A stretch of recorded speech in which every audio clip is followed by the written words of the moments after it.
So after talking about Jackson Pollock's abstract work, we're going to create our own abstract piece. And this actually is going to turn into a loom, but before we do that, we need to paint it. So first thing before you paint, using pencil, you're going to write your name and then flip the sheet over. For this project, we're going to be using acrylic paints. They are these paints. These paints do not like water, so you need to make sure you're cleaning and drying your brush when you switch colors. So to start, we're going to talk about brush strokes. And here's our paintbrush. When we do a stroke, it is how we move our hand. For this project, we're going to do small, short, curved brush strokes. You get to pick any color you'd want, and I would recommend working lighter to darker.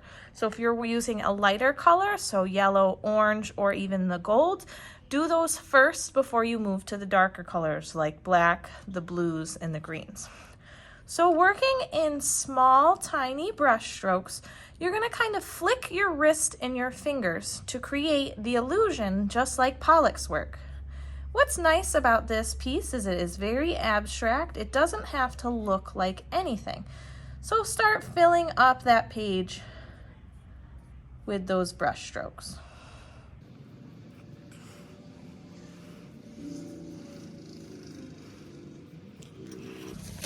When you're ready to change colors, make sure you clean out your brush in water. I like to pretend I'm painting the bottom of the water cup. You're going to dry the brush off and then pick your new color. What's going to happen naturally on your paper is the colors are going to blend and mix together anyways. So we're not mixing in the palette, we're mixing almost on the paper.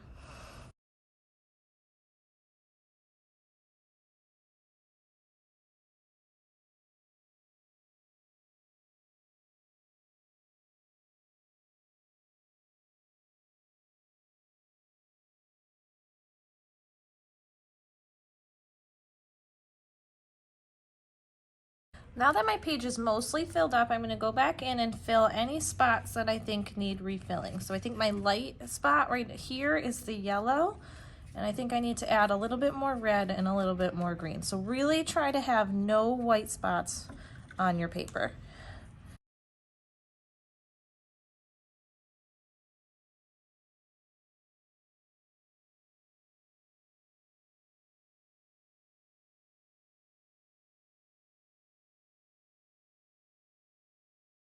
If you want to add a little bit of metallic, you can also use that as one of your colors as well.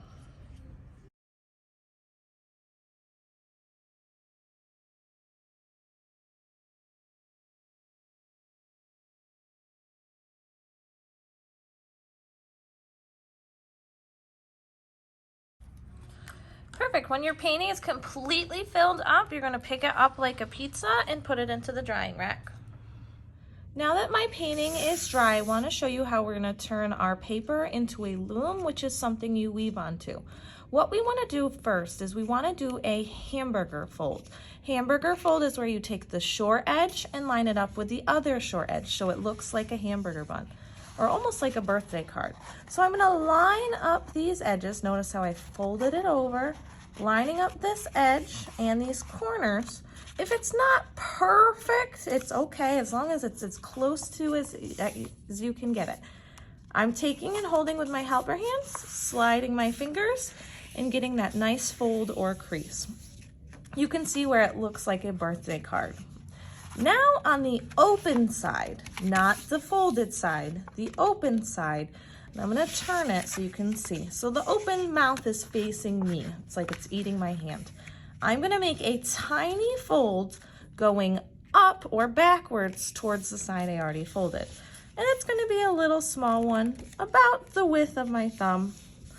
I'm just folding that backwards. So you can see where I've got my first folded edge here, and then my second little fold I just did here. Using that fold, on the first folded edge side, we're going to draw lines up towards the second fold. So using pencil, I'm going to draw 5 lines. So what I'm going to do is I'm going to draw from the bottom, going all the way up and stopping at that fold. So there's 1, 2,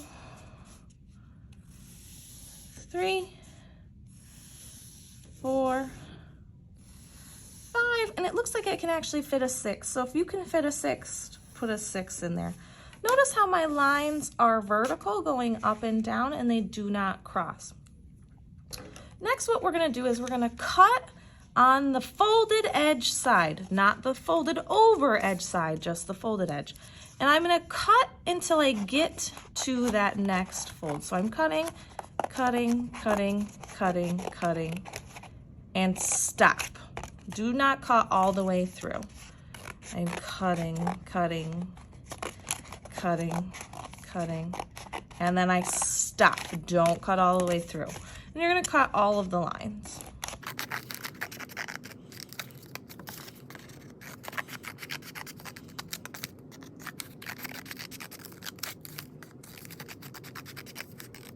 It's really important that you cut all the way up to that second fold so that your loom turns out the correct way.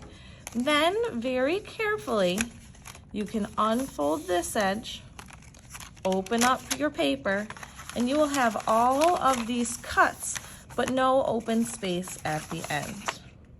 So next I want to show you how we're going to start weaving with paper into the loom we just made.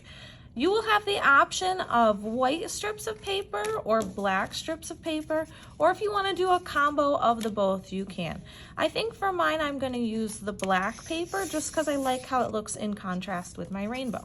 So starting with the flaps, we've got 1, 2, 3, 4, 5, 6, 7. If we go, we have to think about going under and over. So if I go over the first flap, I want to go under the second flap, and then over the first flap, and then under the second flap, and over the first flap. We want to keep going and continue that pattern. You can see too that I'm kind of picking up and pushing the paper where it needs to go. Then I'm going to slide it over till it can't slide anymore. Notice how I'm just pushing it over. Then for the next one, we're going to do the opposite. So since I started with black over the rainbow, now I'm going to start under. So I'm going under this first flap, over, under, over, under, over,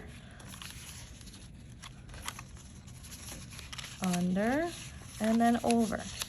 You want it to look like a checkerboard. If it does not look like a checkerboard, you probably just went over when you should have gone under.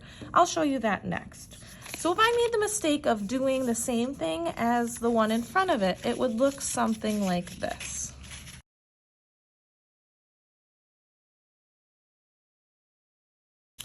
So you can see how I have over, under, under. This does not look like a checkerboard. This is the wrong way to weave. I'm going to zoom out so you can see me weaving down the entire loom.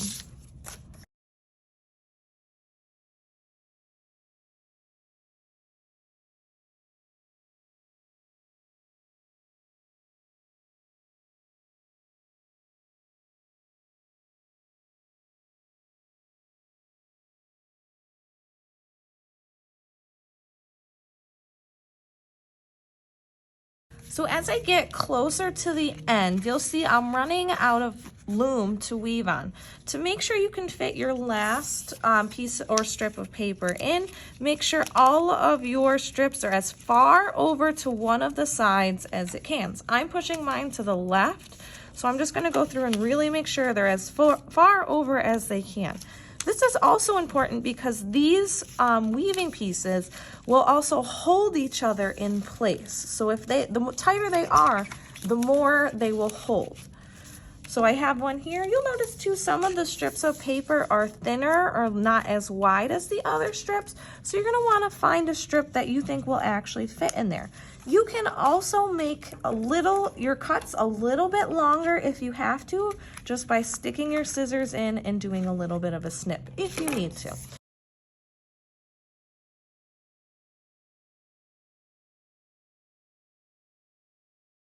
Perfect, so my paper is all woven in. Next I'm gonna just kind of modify it to make it look how I want. So just as a final touch, I'm gonna take a little bit of glue, stick it under this first piece I wove in, and at the bottom as well, just to really lock these pieces in place. So I'm doing this in all 4 corners. And then the last thing I'm gonna do, and you don't have to do this step if you don't want to, is I'm gonna trim the ends of my paper. So just going along the top of my painted paper, trimming these off.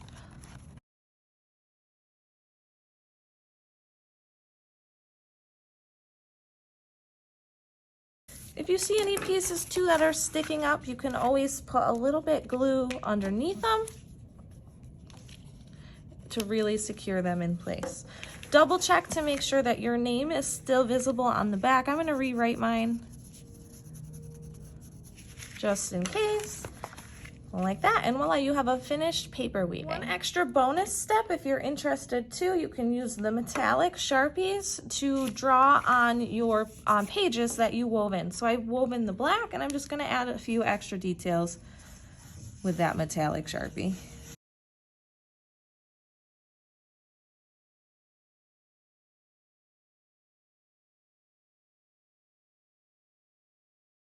Perfect, and that's my finished weaving.